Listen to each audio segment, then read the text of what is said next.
Good morning, good afternoon, good evening to East Central Missouri and the world, and welcome to the James Strong Show podcast number 331. Thank you for joining us. Thank you for making us a part of your day. I appreciate it. This podcast was recorded in the morning of Saturday, September the 23rd, from the James Strong Studio in Western St. Charles County. The topic of today's essay, pay me what I'm worth, be careful. We're going to talk about productivity. And productivity is why people are paid what they're paid. It's a simple mathematical formula of economics. You take what something's worth, what something's willing to pay. That's what the market will bear. And that's what the individuals who offer that product or service will get for their product or service. Now you throw things like government subsidies and forcing someone's hand to buy a certain product or service, and things change, but they only change temporarily because the market always wins. The cream always rises. The dust always settles. Insert your favorite saying wherever you like. But that's the way things work. And the UAW strike is kind of in the news because it is a big deal. I'll talk a bit about that. I'll talk about productivity, and I'll talk about, like anything else in life, be careful what you wish for, because when somebody says, pay me what I'm worth, a lot of times, in fact, in many, many cases, maybe more than half, people are not worth what they think. So again, sometimes you have to be careful what you wish for in life. Before we get into today's essay, just a few stories about people's worth. If you live in East Central Missouri, you're probably, if not a Cardinal fan, at least you know what's going on with the baseball team this year. They're horrible. One of the worst in Major League Baseball. They're the worst team. They're in last place in this weakest division in the national, in the Major League Baseball. Okay, so that tells you something about where they are. Now, to be fair, they've had a long run of being very good for a long time, and maybe this is just a one-time deal. Who knows? But one of the big things going on this year is one of their star pitchers, Adam Wainwright, is retiring. This is his last year. He recently won his 200th Major League game, which is a big deal. Wainwright has been a very productive, a very good pitcher. Is he a Hall of Fame pitcher? Nah, I don't think so. Is he a Cardinal Hall of Fame pitcher? Sure, he'll be in there because basically Adam Wainwright and Bob Gibson are the only two Cardinal pitchers who have won 200 games while with the Cardinals. So anytime you're in the same, you can speak about yourself in the same breath as the great Bob Gibson, who in my opinion was the greatest baseball player ever, not pitcher, baseball player, because he's the only one that I know of that they changed the rules because he was too good. Anytime you can use your name in the same sentence as Bob Gibson, that's a big deal. But something to remember about people's worth, okay? And this is what I'm going to lead into today's essay about. Adam Wainwright has won 5 games this year. That's it. He's had a horrible season. I heard Bernie Miklasz, who's a sports writer in St. Louis, say that recently his ERA was over 8. And in pitchers since the year 1900 who have had 19 starts or more, nobody has a higher ERA than Adam Wainwright. I mean, think about that. That's the last 123 years of all the players, all the pitchers who have started 19 games or more. Nobody had a higher ERA than Adam Wainwright. That tells you how bad he was this year. And he's making $17.5 million. Now, is that his fault? No. He floated that number, and Cardinal management wrote the check. So it's not his fault that he made that kind of money. Is Adam Wainwright as good a pitcher as Bob Gibson? Absolutely not. Nobody would think that he has. Adam Wainwright made $17.5 million this year. Bob Gibson made $1.3 million for his entire career. Now, I know the 60s and 70s are not the 2020s. Different time, different era, different set of finances. I get all that. But here's something to remember. Adam Wainwright made more than 10 times more this year than Bob Gibson made in his lifetime in Major League Baseball as a pitcher. And Adam Wainwright only won 5 more games this year than Bob Gibson won this year. And Bob Gibson has been dead for several years. To lead into Pay Me What I'm Worth, Be Careful, the essay of today's podcast. I had a trip to Ohio this week, and an eventful trip, a good trip, but a trip, as always, without logistic problems. One of the problems was I went to the airport on Monday morning. It was jam-packed, which is not uncommon for a Monday morning. But what was uncommon is the amount of chaos going on. And it was because the monitors were down. So in other words, you couldn't look at the monitor and see where your flight was leaving. You could not identify the gate. So what they said is, look on the website. Well, to look on the website doesn't work because sometimes they're right, sometimes they're wrong. But the other option was go to any gate attendant and ask the question. So of course they all had lines because everybody needed to know where their flight was, or where their flight was leaving from, which gate. And they gave us the good information, and it all worked out for the best, okay? But that was some of the chaos in traveling, this week to Ohio. The other thing I wanted to mention was I guess we'll talk about meals for a minute. I mean, everybody eats 3 times a day, right? Sometimes 2, sometimes 4, but roughly on an average, you eat 3 times a day. I'm going to explain to you the difference between my breakfast in Carrollton, Kentucky, and my dinner in Sydney, Ohio, okay?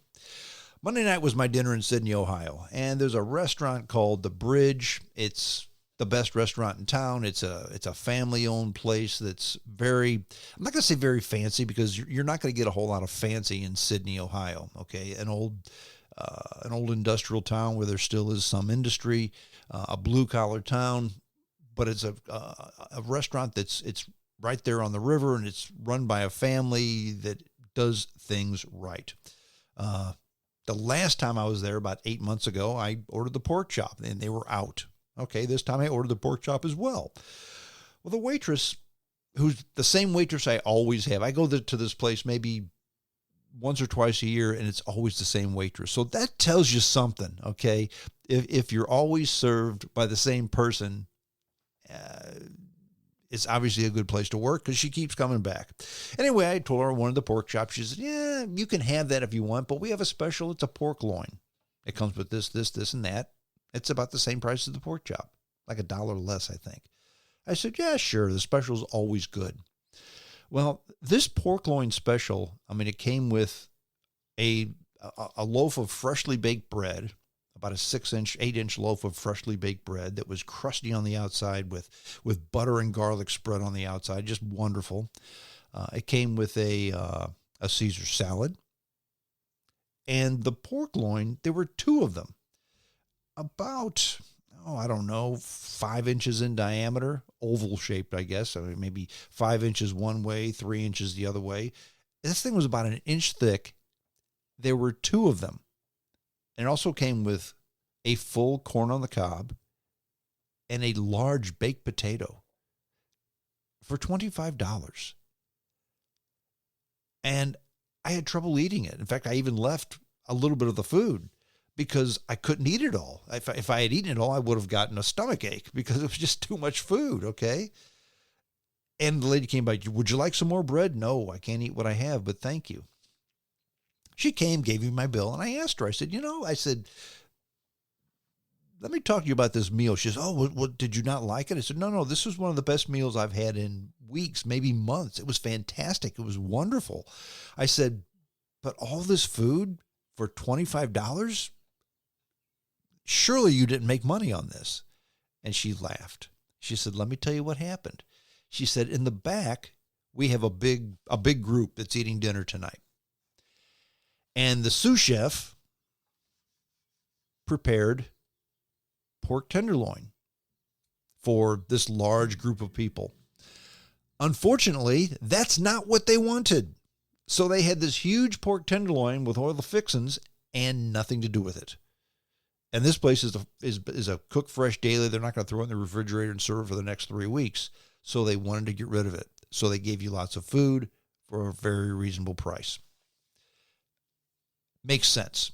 So what happened? Somebody made an error and they made an adjustment to, I guess, soften the blow of their loss so they didn't totally lose their shirt. They probably made a little bit of money off of that meal, but not much.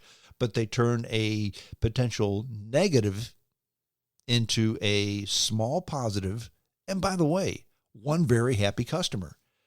I guarantee everybody who had that pork tenderloin special is coming back to that place. I know I am the next time I'm in Sydney, Ohio. So what's the old saying? You take lemons and you make lemonades. That's how a successful business works. These people have been in business for a long time. It's the same wait staff. It's the same cook. It's the same everybody.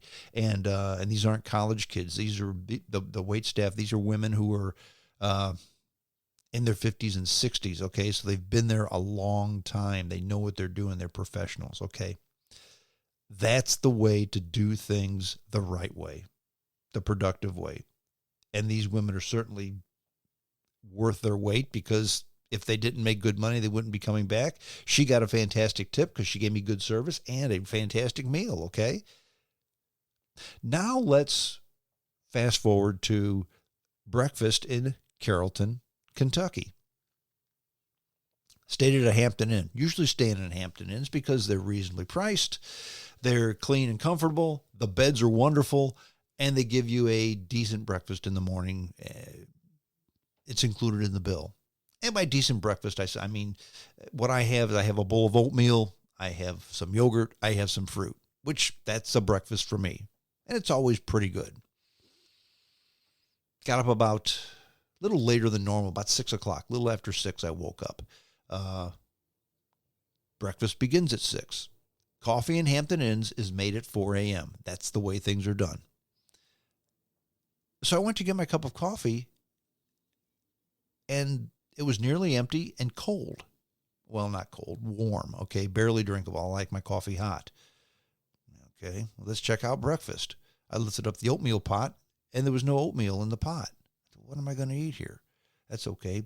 Plan B is always cold cereal. So there were, little kid-sized boxes of cold cereal off to the side, but no milk. Well, maybe I'll have fruit. Okay, there were a couple oranges and some bananas that were black. Okay, I guess maybe I can eat an orange. What else is there to eat? Well, maybe some toast. Well, there were like 3 slices of toast, of bread to cook way back in the back. I'm thinking to myself, I'm not going to get breakfast this morning. So I couldn't drink the coffee. There was nothing to eat. So I walked up to McDonald's not to eat breakfast because I can't eat that food. It makes me sick. But for breakfast that morning, I had coffee and an orange. I did grab an orange because that was the one thing thinking, I can eat that. At these Hampton Inns, they also have, they advertise a hot breakfast. Not hot breakfast is a steam table full of, eggs that are come out of like the powder eggs. They add milk to or water to, okay, and then some sausage. Well, I peeked my head inside the kitchen just to see, hey, do you have some milk for this cold cereal? Because normally don't eat the stuff that they have. And the kitchen looked like a janitor's closet, except for it wasn't quite as clean as most janitor's closets. The water in the sink was running faster than a drip. There were filthy towels hanging over the sink. And on the filthy sink were 2 big Ziploc bags, one with sausage and one with powdered eggs. And the bags were open. And I'm thinking to myself, I am not eating anything out of this pig-infested place, because even if I do fill my belly, it's coming up in 30 minutes. So I went up to the front desk, and the only person up there was some lady who was running around like her hair was on fire. She looked like she was high on something, and She obviously was, because behind the counter there was a Red Bull, 2 5-hour energy drinks, and a large container of Advil. So this gal was just going insane. The gal was supposed to take care of the kitchen. And there was a sign saying, "Thank you for understanding we have a shortage of people and things aren't the way they should be." Well, first of all, I'm not understanding it. And the room was $154 a night, and you get no breakfast. So there's the two ways to the way things should be done and the way things shouldn't be done. Now, people are paid what they're worth. I don't know for a fact, but I'll just bet you a nickel that the people in Sydney, Ohio that serve the dinner are paid better than the people in Carrollton, Kentucky that don't serve the breakfast at the Hampton Inn. Why do I say that? Because when the smoke clears, most people are paid what they're worth. Now, let's lead into today's essay, Pay Me What I'm Worth, Be Careful What You Ask For. My day job. Many of you just know me as from this dopey podcast or from my days in the radio business, et cetera, et cetera, et cetera. Sure, I do this. I enjoy this. I've been doing radio or podcasts for, close to 20 years now. But that's not my day job. My day job is manufacturing. I've worked in manufacturing for 45 years. That's how I make my money. The money I've made in radio, the money I make with podcasts, is a rounding error to what I've earned in manufacturing. That's where my area of expertise lies. I've been a machinist on the bench. I've been in sales support. I'm now in sales. I've worked with all different, between being on the bench to being in management to selling to supporting, all aspects of management, all aspects of manufacturing. That's what I've done for the last 45 years, okay? In fact, I still have a small machine shop set up in my shop where I still build parts for the Jaguar I'm rebuilding, build parts for other things as well. Before I got into sales, I was a skilled tradesman, okay? And skilled tradesmen are worth their weight in gold, okay? And I say that because they're productive. If you need something done, a skilled tradesman can supply that for you. Case in point, and they're paid very well. Case in point, if you've got a machine that makes $5,000 an hour for your company, and for automated machinery, that's not out of the realm of possibility. Many of these machines make $5,000 an hour for their companies, okay? And the machine is down, and you need a part, and you call the machine manufacturer and say, "Yep, we'll get you that part next week." If you've got a machinist who can build that part in 3 hours and put it on the machine, you've saved a week of productivity.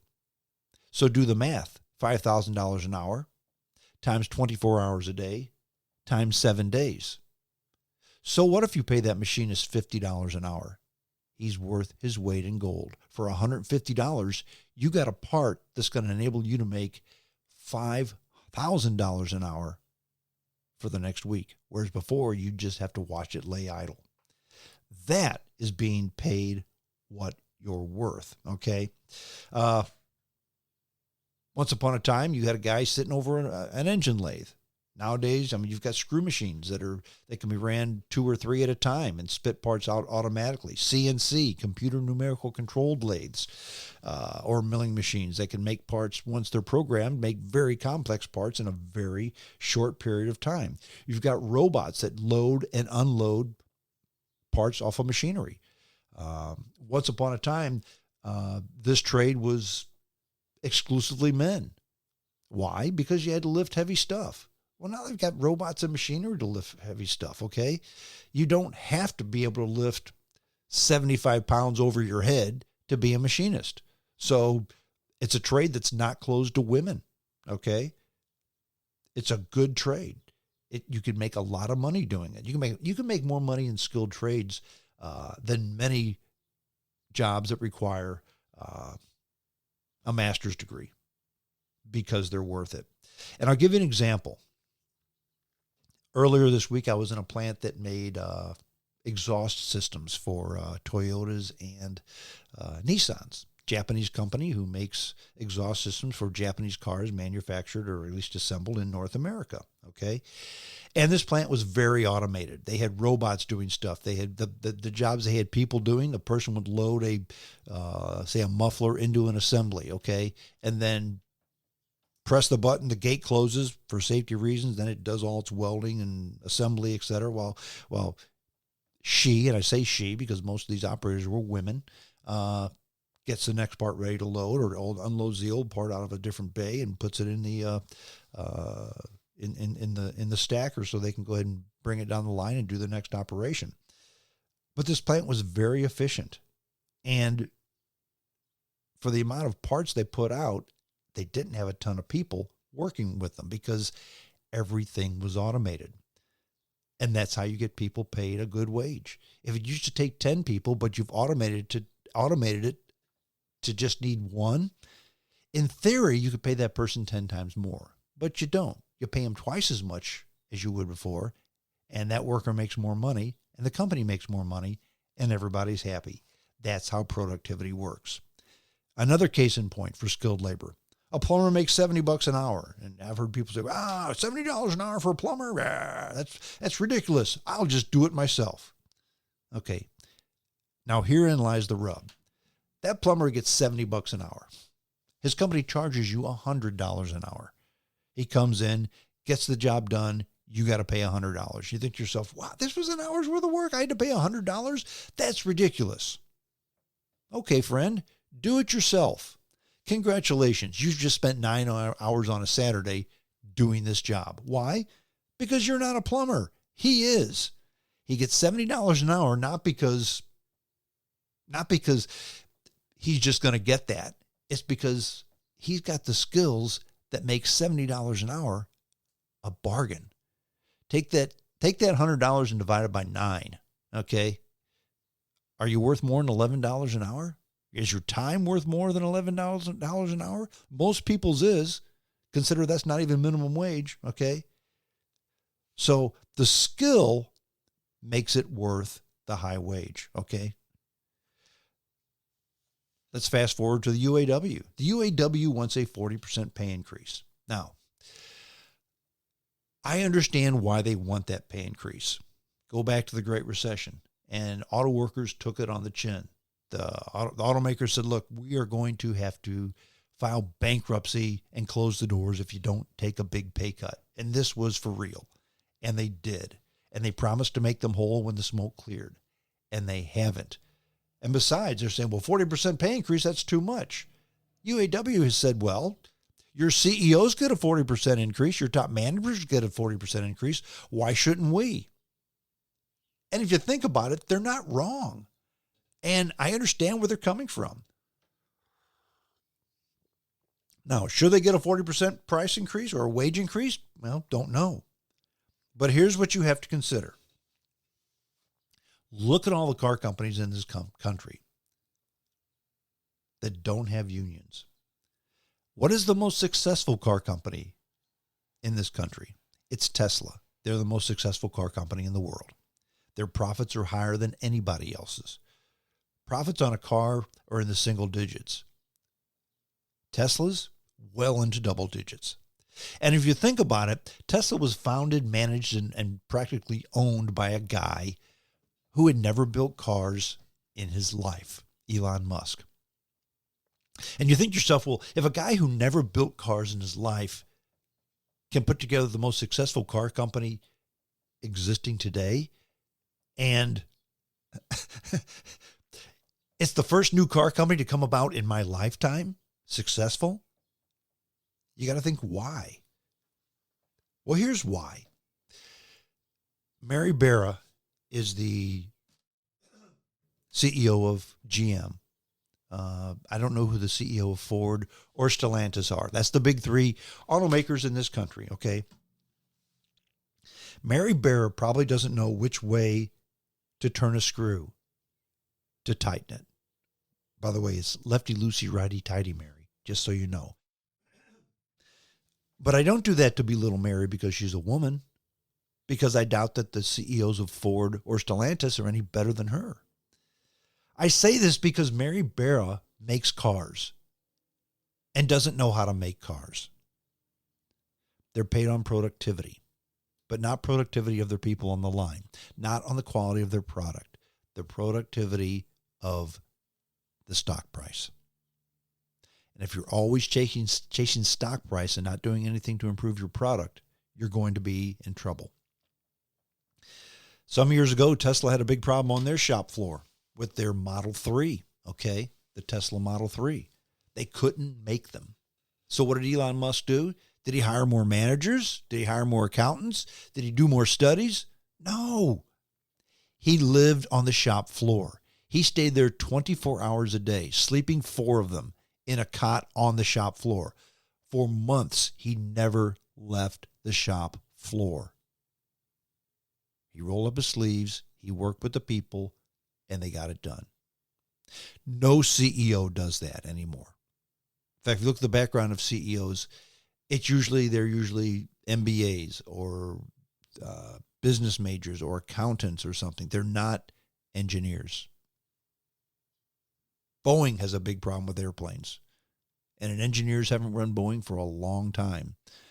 Airbus is eating their lunch because they can't make an airplane efficiently or fast enough, okay? But that's a problem with productivity. That's a problem with paying somebody what they're worth. When you're paid on how you increase your stock price versus on what kind of a product you put out the door, things change. And I'm going to concentrate on America because this is where I live. I'm an American, okay? And we have a labor problem in this country. We always have. But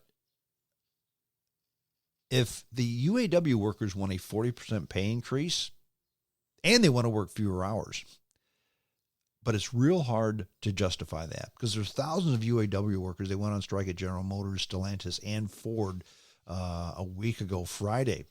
And for the UAW, it makes perfect sense to demand more pay, like I mentioned, and they want a better work-balance life from Detroit's big 3 automakers. I mean, after all, workers throughout this historically tight labor market, they're all getting that.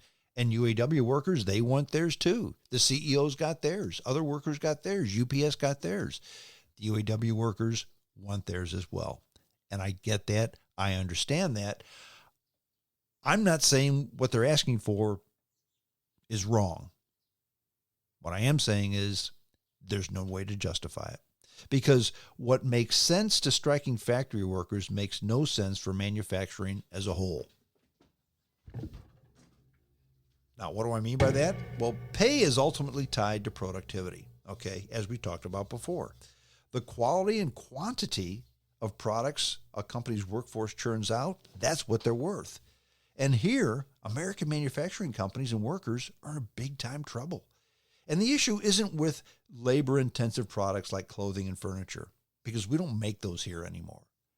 We've shipped those offshore long ago, mainly to Mexico and to Asia.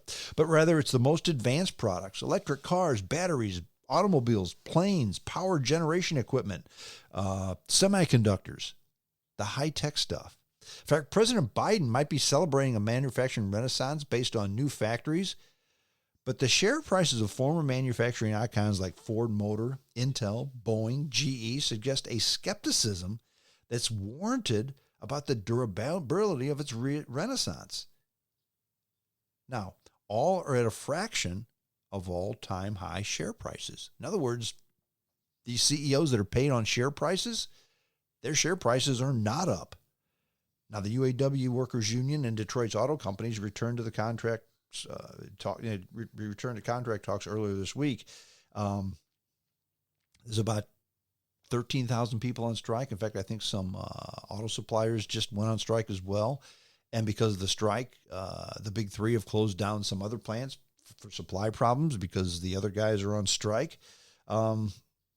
American companies still lead the world in design and innovation. That's a fact. But the resulting products increasingly are made abroad, especially Asia and Mexico. Now, President Biden, like former President Trump before him, want to reverse this through tariffs, subsidies, and government intervention. Now, Japan, Korea, South Korea, of course, Taiwan, and China, they manufacture better than we do. Now, by attributing manufacturing performance to government policies alone is dangerous. And it underplays how far Asian manufacturers have come to the cost and quality and how far their American counterparts have slipped. Case in point, since 2009, manufacturing output per hour in the U.S. has grown, but 0.2% a year. That's it. That's well below all other economies in Europe and Asia, with the exception of Japan. Now, in motor vehicle manufacturing, which is what the UAW is all about, of course, the picture is even worse. From 2012 through last year, productivity has plummeted 32%. Now, no doubt some of this was due to pandemic disruptions. It was. But to say American workers aren't productive enough isn't to say it's their fault, because after all, productivity depends on lots of things. Management decisions, supply chain, public infrastructure, regulation. Example, American manufacturers use far fewer robots than their competitors in Taiwan, South Korea, or China. Yeah, in China, they use more robots than they do here. In China, where labor's cheap. Now, nonetheless, factory workers' fates are tied to how these factors in combination perform. In the UAW, they've performed badly. They've performed horribly. In fact, the Detroit 3, Ford, GM, and Stellantis, they've been losing market share to years to other brands and, most importantly, non-union U.S. plants. Translation, it's not necessarily to overseas competition. It's the competition in the non-union plants. In fact, the big three account for just 2 of the 10 most dependable brands. That's according to J.D. Power. And just 1 of the 10 cars picked by Consumer Reports.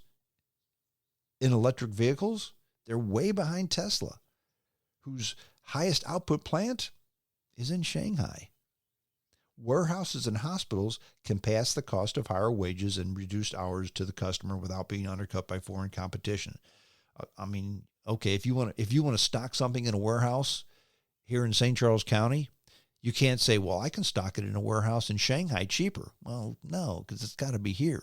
As far as a hospital goes, well, I just had a heart attack. I'm not going to the local hospital. I'm going to go to one in Mexico because it's cheaper. No, you had a heart attack. You're going to that hospital no matter what it costs, okay? Manufacturing doesn't have that luxury. And that's why Detroit, the big 3 automakers, are recoiling at the UAW's demands.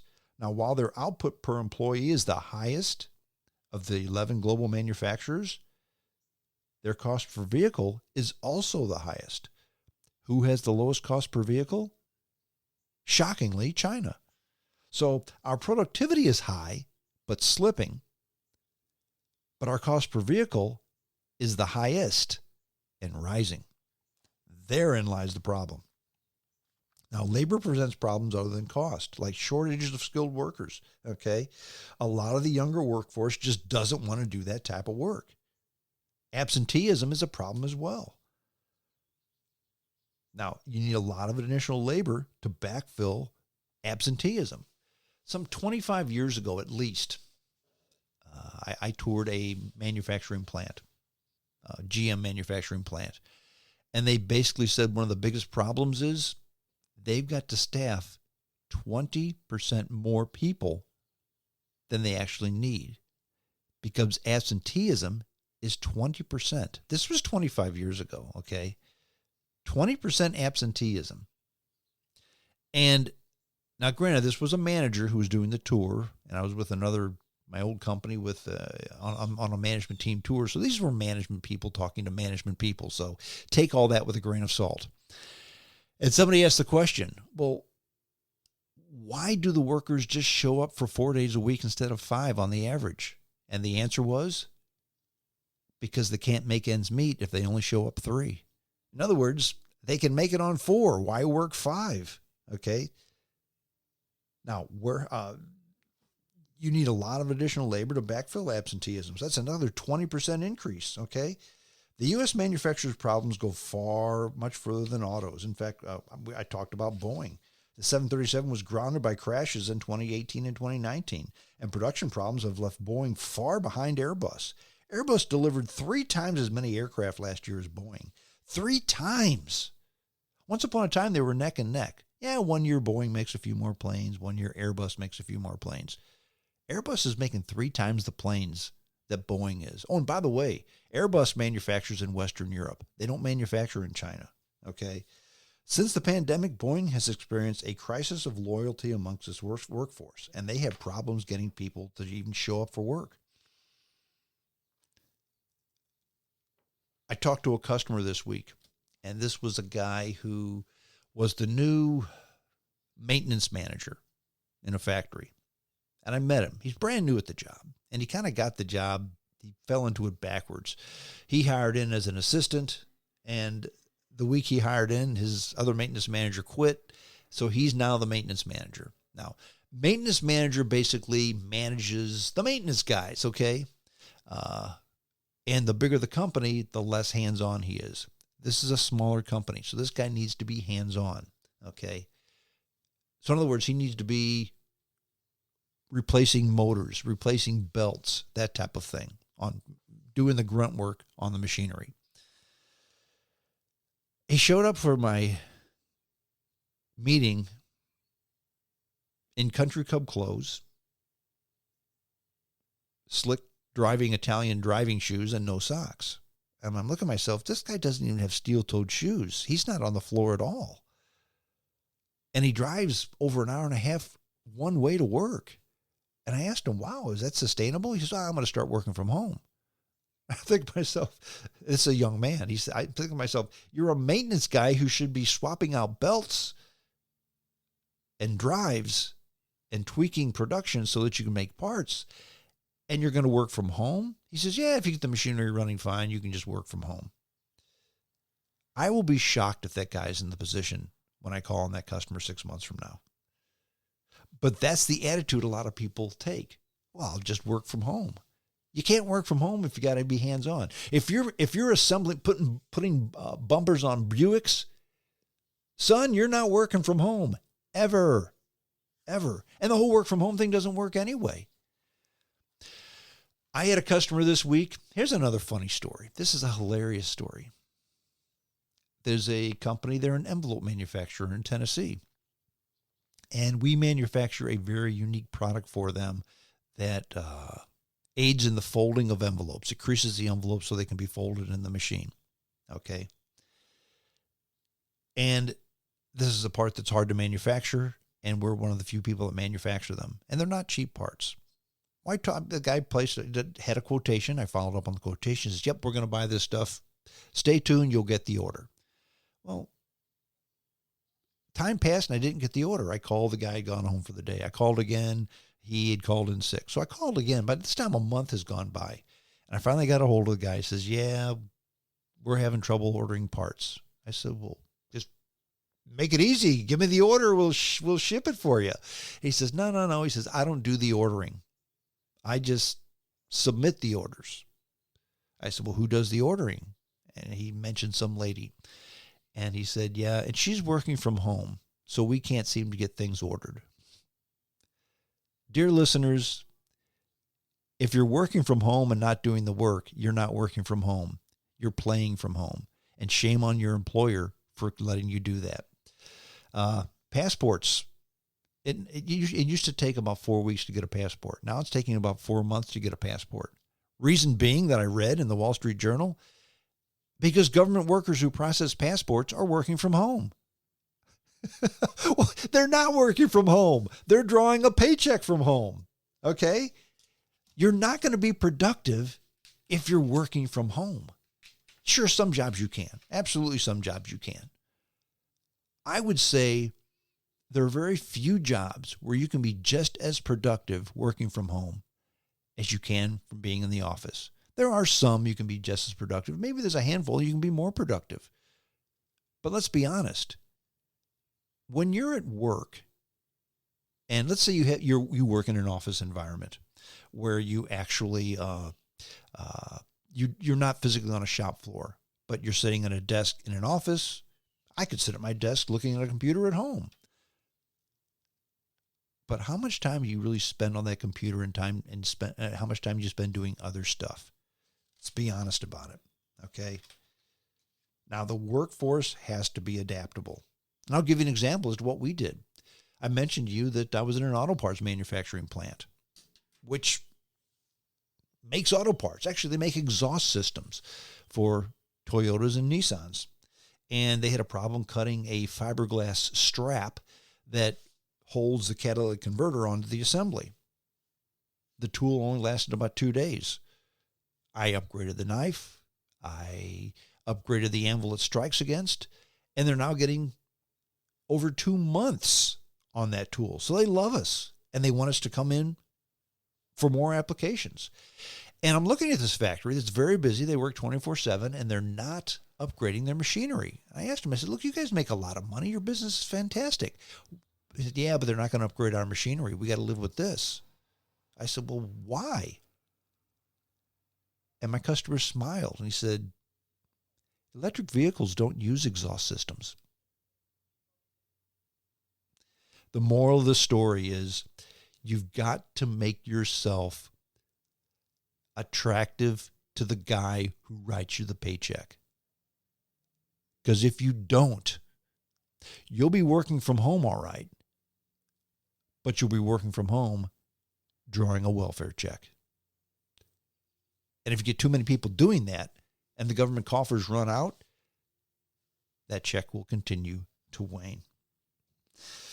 Well, that's it. I'm done. JamesStrongShow@hotmail.com. That's the email address. Are you interested in getting the podcast sent to your desk, your computer? You don't have to look it up on Facebook or iHeartRadio or Spotify or Spreaker. You just open up your email. There it is. You click on the link. You listen to the podcast, or at least you download it. You can listen to it at your leisure. Send me an email, and we'll take care of that for you. That's it. I'm done. Until next time, this is James Strong saying adios.